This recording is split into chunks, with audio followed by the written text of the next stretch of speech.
Putazos y Pendejadas Podcast.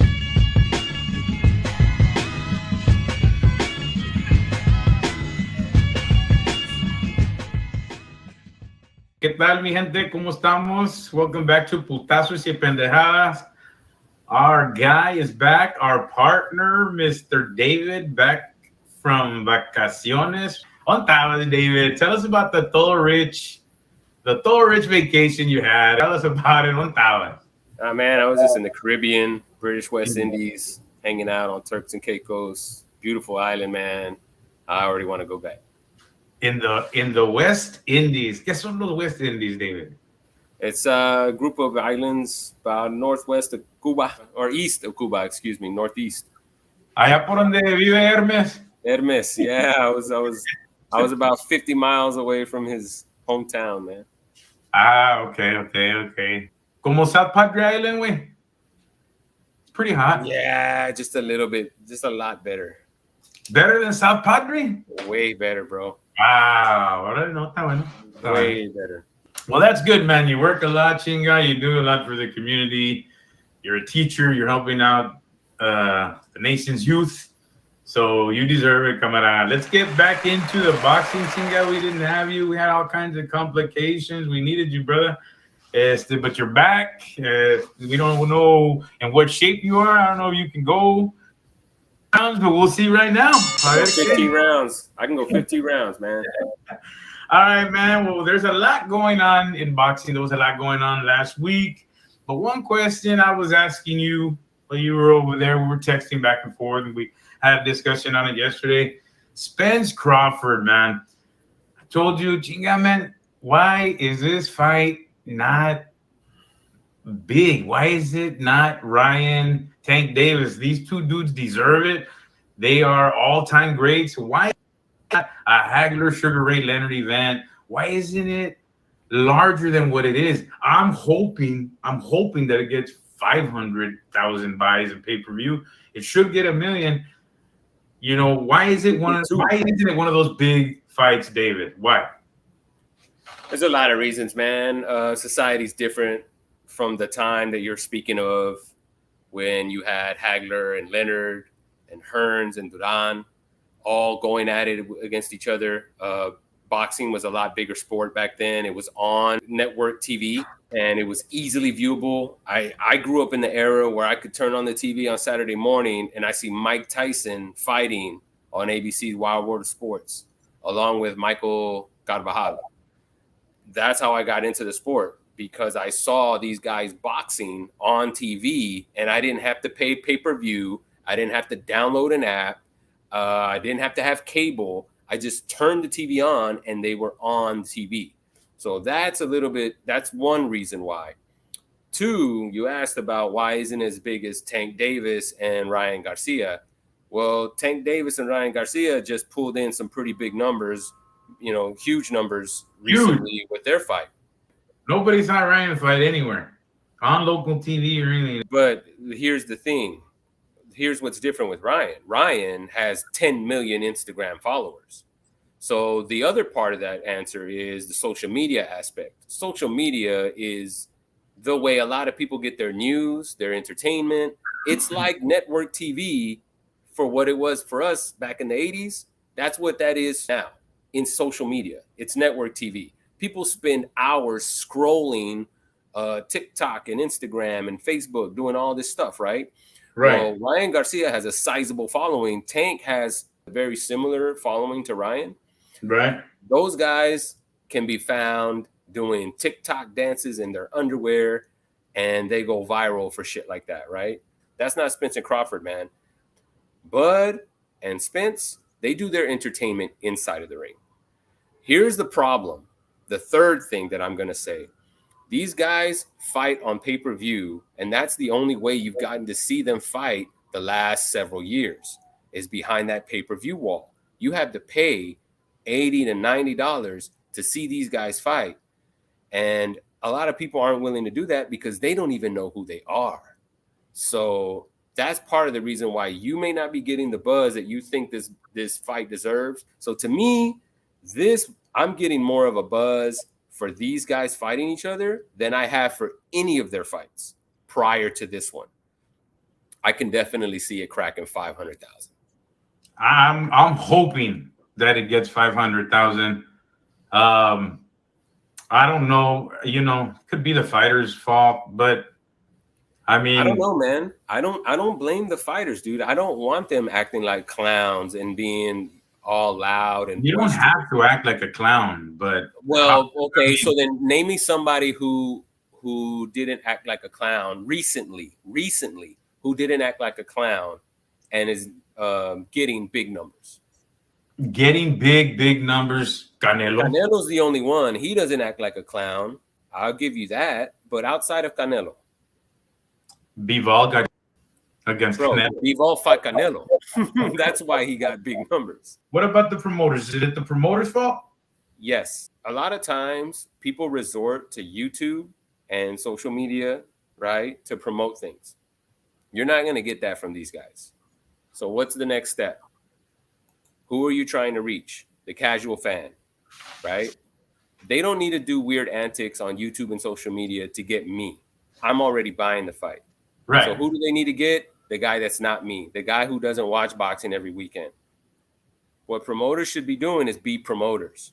Put this fight out there, and they need to really frame it, because this fight has way more significance than Tank Ryan. And it's more significant than our upcoming fight that will smash these numbers, Canelo Charlo. It's more significant than even that one. Absolutely, because you're talking about the first time the welterweight division has ever been unified in the 4-belt era. It's never happened. And this is the first time it's going to happen. It's history, number one. And number two, it's between two fighters that are so evenly matched. You have people arguing about it for years now. They've been arguing over who would win this fight. We get to see it on July 29th. Yeah. And I feel like there's a big buzz. I agree, though. I wish there is a big buzz. I wish it was big. It cost me $600. I'm going to the fight. There is a big buzz. You put your money where your mouth is, bro. I'm proud of you. Yeah. I honestly am upset that I paid that much, because I thought when it first came out, of course I'm going to pay $600. Of course. Right. And now it's not Ryan Tank. It's not gigantic. Golden Boy should have promoted this. It would have been bigger. What? And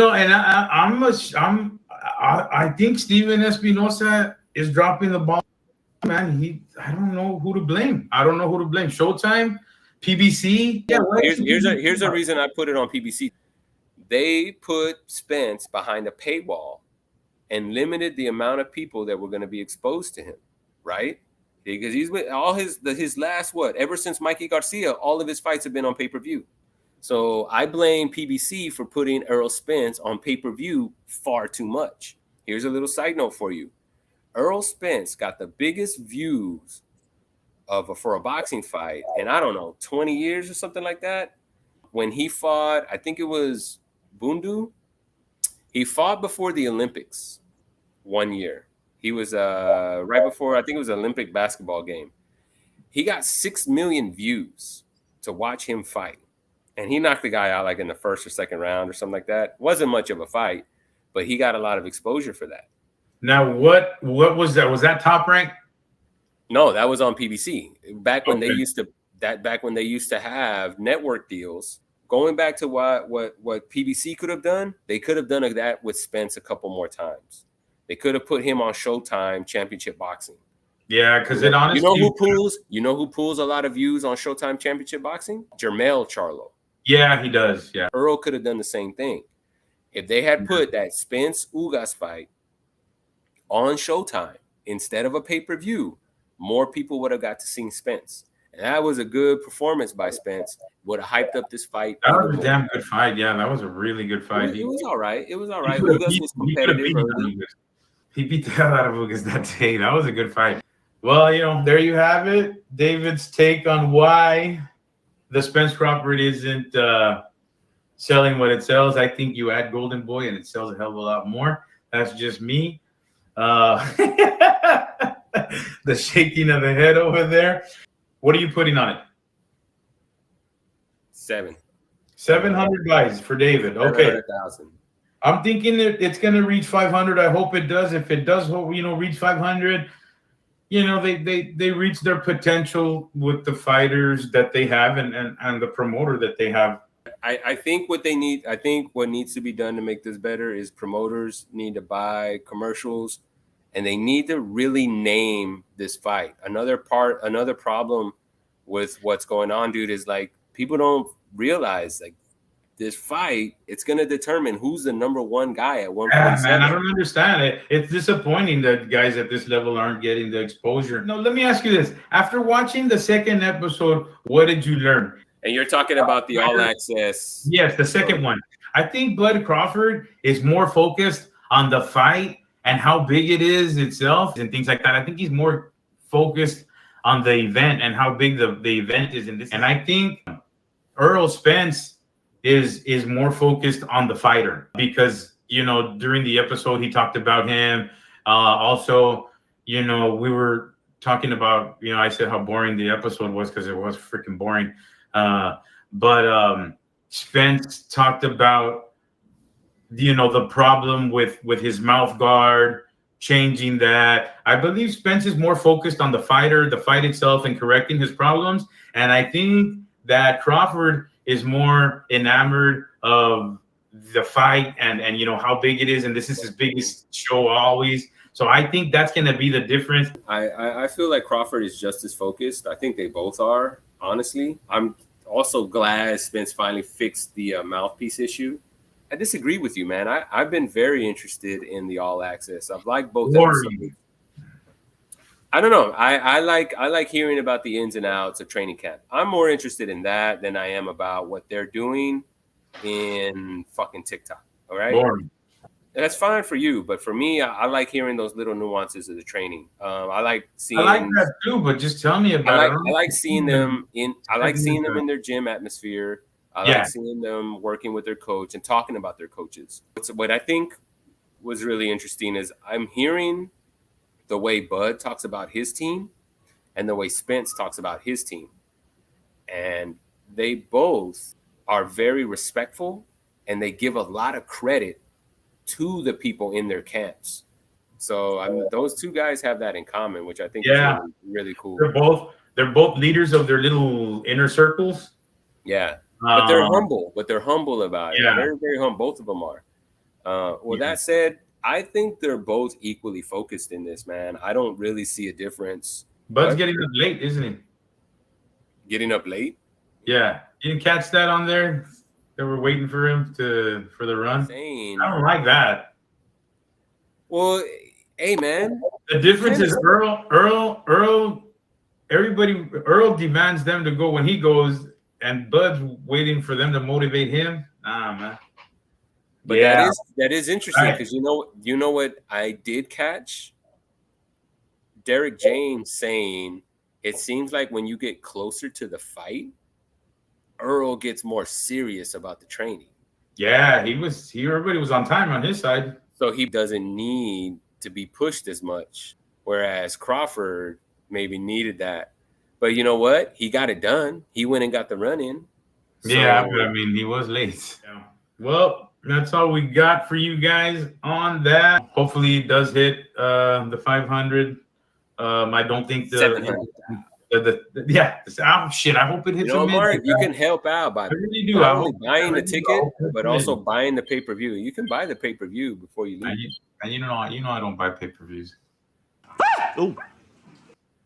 Wow, you're gonna say that out loud? Yeah, don't be saying that the feds watching. Bro. You can't do that, bro. How are you gonna talk about boxing and not buy pay-per-views, man? I'll buy it for Canelo. You need to buy it for everybody that you want to see fight. Man, it's just so easy to get that. We're gonna cut that out.